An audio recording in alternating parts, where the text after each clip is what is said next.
Imagine a world where the smallest hands help power the loudest machines because during the early factory age, childhood and labor collided in ways that feel strange today yet once felt completely normal. Why would adults place children beside spinning wheels and smoking furnaces when danger was obvious, noise was constant, and exhaustion followed every shift like a shadow that refused to leave? The surprise is not that children worked, but that their work was considered practical, necessary, and even helpful by families trying to survive a rapidly changing world. As we begin this journey, the paradox grows clearer because factories promise progress and prosperity, yet quietly depended on bodies still learning how to grow.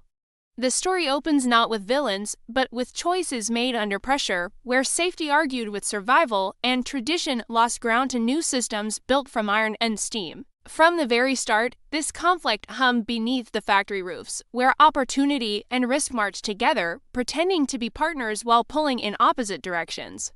To understand why children worked, we must step into a time when cities swelled suddenly, farms shrank slowly, and families found themselves drifting toward brick buildings that promised wages instead of harvests. Life before factories depended on daylight, weather, and shared labor, where children helped at home or in fields, learning skills gradually while surrounded by relatives who watched and guided them. When machines arrived, they gathered work into central places, breaking the rhythm of household labor and replacing it with schedules ruled by bells, clocks, and relentless production targets. Families moved closer to factories not because they loved smoke or noise, but because rent, food, and fuel demanded coins instead of patience. Parents soon realized that one wage rarely stretched far enough, especially when illness, accidents, or poor harvests removed backup sources of income. Factory owners noticed something else at the same time because the new machines did not always need strength, but rather speed, flexibility, and the ability to reach narrow spaces between moving parts. Children, small and quick, seemed perfectly suited to tasks adults found awkward or tiring, especially when machines ran continuously and needed constant attention. The system quietly aligned incentives, rewarding families who sent children to work and rewarding factories that paid them less, while neither side paused long enough to question the deeper cost. Workdays stretched long, not because cruelty was fashionable, but because machines were expensive, and every idle hour felt like money slipping through open fingers. Children entered factories early, learning the rhythm of gears and belts before learning to read fluently because experience now mattered more than age.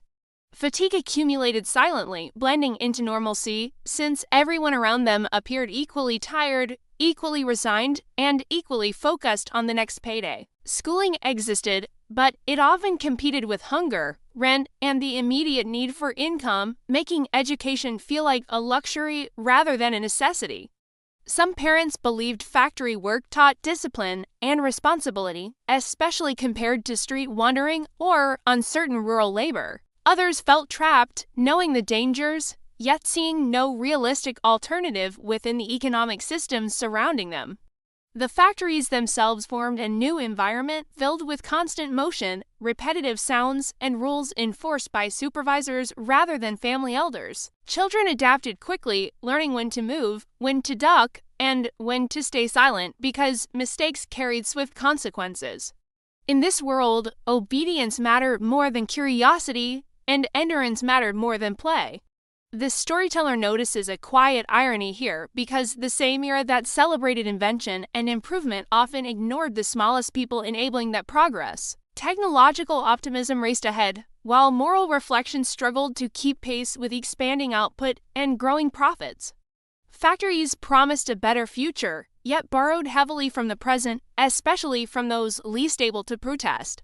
Communities changed shape as well, since long hours separated families during the day and exhaustion limited conversation at night. Childhood shortened not by design, but by routine, as work replaced exploration and repetition replaced imagination.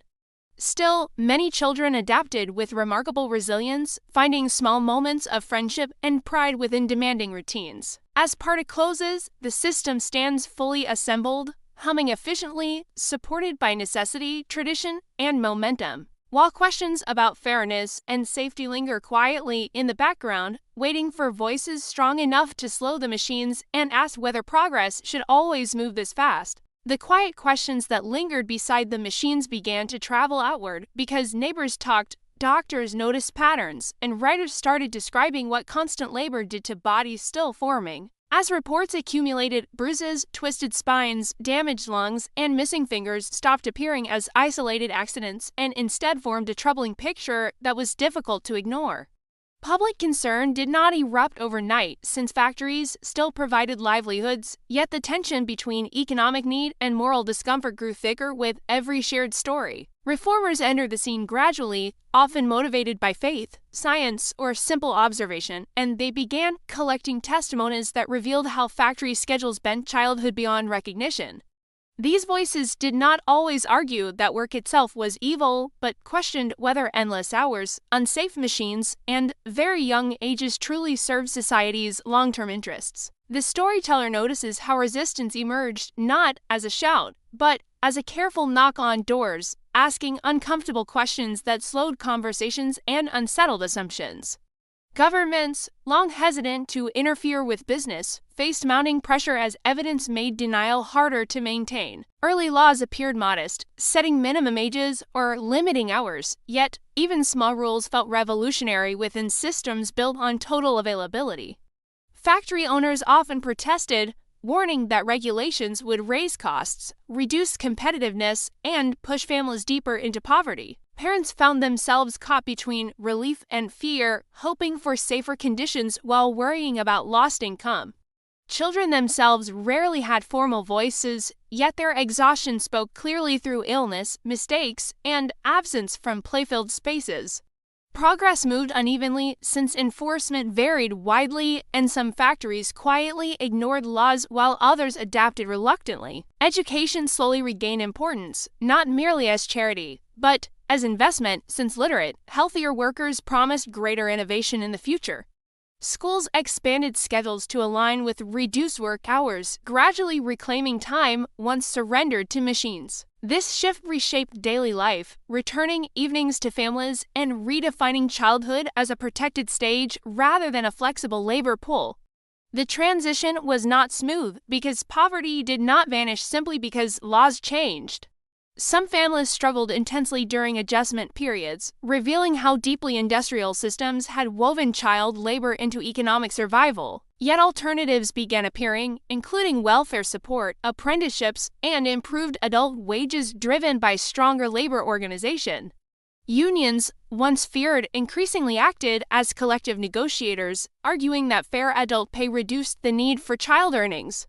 Their presence altered factory dynamics, challenging the assumption that efficiency required silence and obedience. The storyteller gently observes that progress often arrives wearing unfamiliar faces, unsettling those accustomed to unquestioned routines. As decades passed, technology itself evolved, producing machines requiring training rather than small size. Ironically, invention once favored children, yet later inventions excluded them by demanding education and precision. Factories changed character, becoming less crowded with young bodies and more reliant on skilled operators. Cultural attitudes shifted alongside economics as stories, photographs, and lessons reframed child labor as a cautionary chapter rather than a practical solution. Children gradually became symbols of future potential rather than present utility. This transformation did not erase hardship, but it changed expectations about responsibility, care, and societal obligation. The world that emerged still relied on labor, yet it increasingly acknowledged limits, recognizing that growth without care carried hidden costs. Childhood expanded again, reclaiming years once swallowed by schedules and machinery. The storyteller invites listeners to notice how systems evolve not only through invention, but through reflection and restraint. Today's protections exist because earlier generations paused long enough to examine consequences previously accepted as unavoidable. The factories did not disappear, but their relationship with families changed profoundly. What once felt necessary came to feel preventable, then unacceptable, through steady accumulation of awareness and choice. As this journey settles, the echoes of spinning wheels fade slightly, replaced by classrooms, playgrounds, and guarded workplaces that remember, quietly and respectfully, the lessons learned when progress once moved faster than care.